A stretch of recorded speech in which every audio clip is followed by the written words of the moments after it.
A single candle flickers in the dark. A boy steps into the room, removes his hat, listening to his boots creak against wooden floorboards. It's Texas, 1949.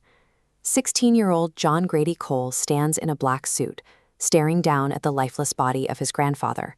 The opening of the novel strips the scene of any sentimentality. The text describes a hollowed face wrapped in a shroud, a yellowed mustache, and a house silent except for the ticking of a pendulum clock in the next room. That ticking clock serves as a relentless metronome for the family. It is a constant reminder that the seconds are running out on the traditional cowboy era. With the old man gone, the only barrier protecting their way of life collapses. Cole's estranged mother now holds the deed to the property, and she has decided to sell. She is liquidating 2,300 acres of scrub and dirt, a vast, isolated expanse that stretches toward the horizon. When the funeral ends and the north wind begins to blow the chairs over in the cemetery, the transition is complete.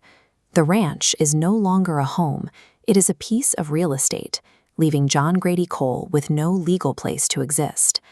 That evening, Cole saddles his horse and rides west into the wind, following the faint, worn grooves of an ancient Comanche trail. The ground beneath him holds a record of a disappearing empire. In 1866, the original land grant covered 18,000 acres. By 1949, decades of economic pressure have choked the property down to this final 2,300-acre remnant.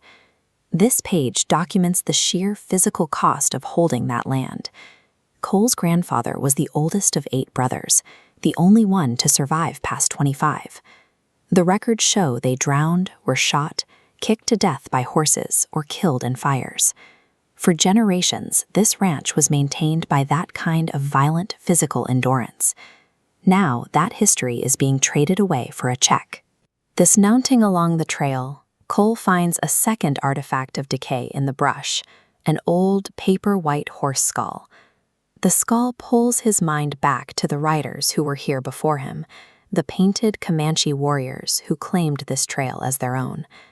These tribes dominated the Texas plains through war and mobility, existing in a world defined by physical survival until they were forced off the land. McCarthy writes that Cole's devotion to horses is inseparable from his devotion to men, the shared heat of the blood flowing through them both.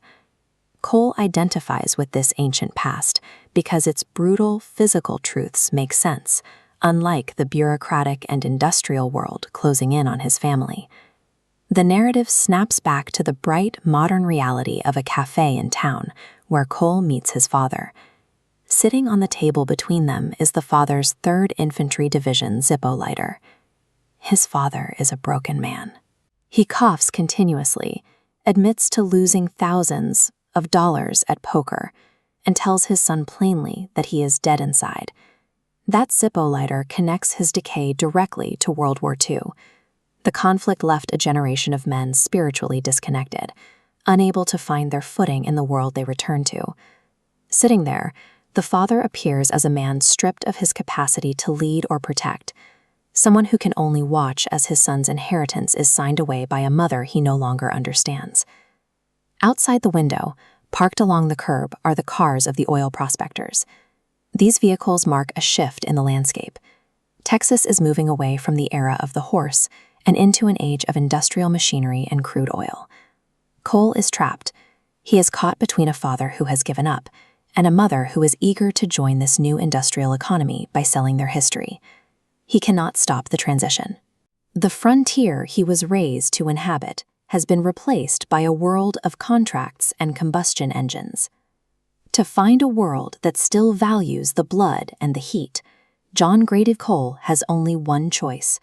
He turns his back on the clocks and the oil rigs and rides south toward the Mexican border.